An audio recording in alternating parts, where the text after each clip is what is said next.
नमस्कार, सत श्री अकाल, वंदे मातरम। तो दोस्तों, आज हम बात करने वाले हैं केजरीवाल की और केजरीवाल पर गहराते ईडी के संकट की। दरअसल हर गुजरते दिन के साथ में केजरीवाल पर ईडी का संकट गहराता जा रहा है और ये जो घबराहट है, ये जो उसकी परेशानी है, ये कुछ वैसी ही है जैसे कोई छात्र नकल करते हुए पकड़ा जाए और उसके बाद जब उसको प्रिंसिपल के पास ले जाया जाता है तो जैसी उसकी हालत होती है, कुछ ऐसी ही हालत अपने अरविंद केजरीवाल की आजकल हो रही है। सीधी सी बात है भाई, अगर अरविंद केजरीवाल ने कोई गलत काम नहीं किया, नियम कानून का पूरा पालन किया है और अरविंद केजरीवाल बकौल अरविंद केजरीवाल ही कट्टर ईमानदार है, तो ये अरविंद केजरीवाल ईडी के सामने पेश क्यों नहीं होता। 3 बार तो ईडी अरविंद केजरीवाल को सम्मन भेज चुकी है, पर अरविंद केजरीवाल है कि उसको कुछ फर्क ही नहीं पड़ता। अब अरविंद केजरीवाल समझे या न समझे, पर सबको यह समझ में आ रहा है कि अरविंद केजरीवाल दरअसल करना क्या चाहता है।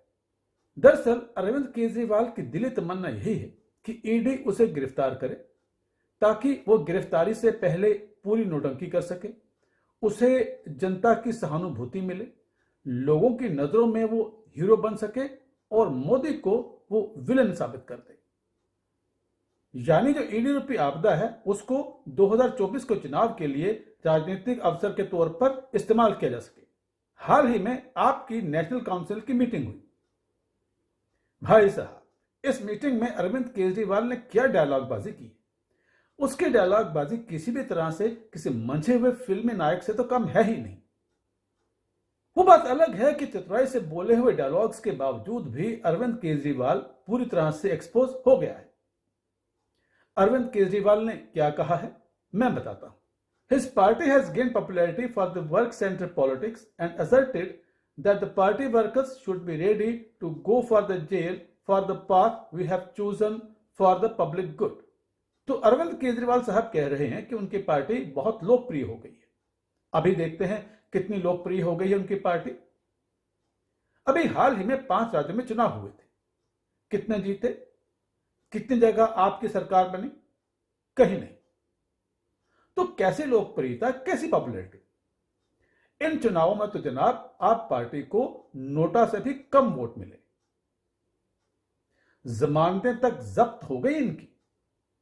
और बात करते हैं पॉपुलैरिटी की। आगे अरविंद केजरीवाल ने कहा, he was proud of the 5 party leaders who are in jail।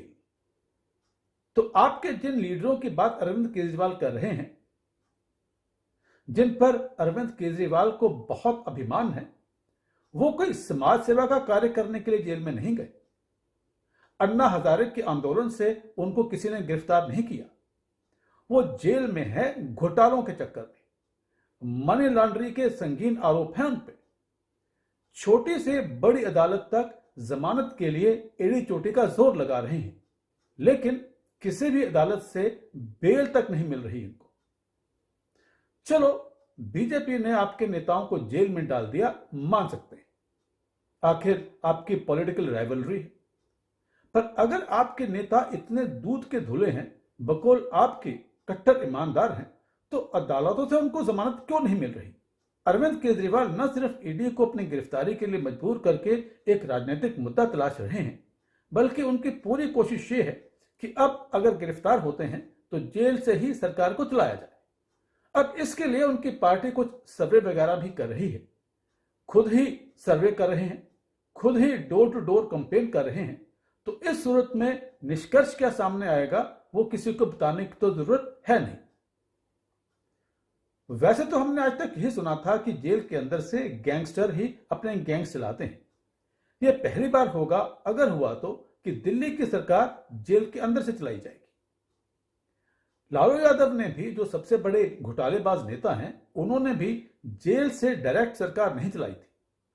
उन्होंने भी नाम के लिए ही सही अपनी पत्नी राबड़ी देवी को आगे करके इनडायरेक्टली ही बिहार की सरकार चलाई थी। पर यहां तो पहले से ही मंत्री सांसद सब जेल में हैं।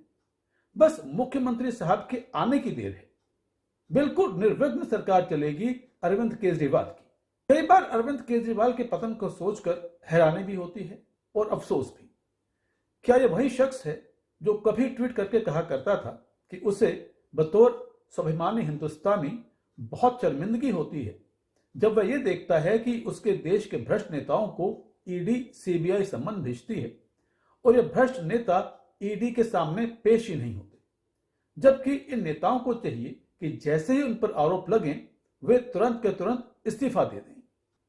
कितने अधोपतन को प्राप्त हुआ अरविंद केजरीवाल, वो भी सिर्फ मात्र दिल्ली के मुख्यमंत्री की कुर्सी तक पहुंचने के लिए।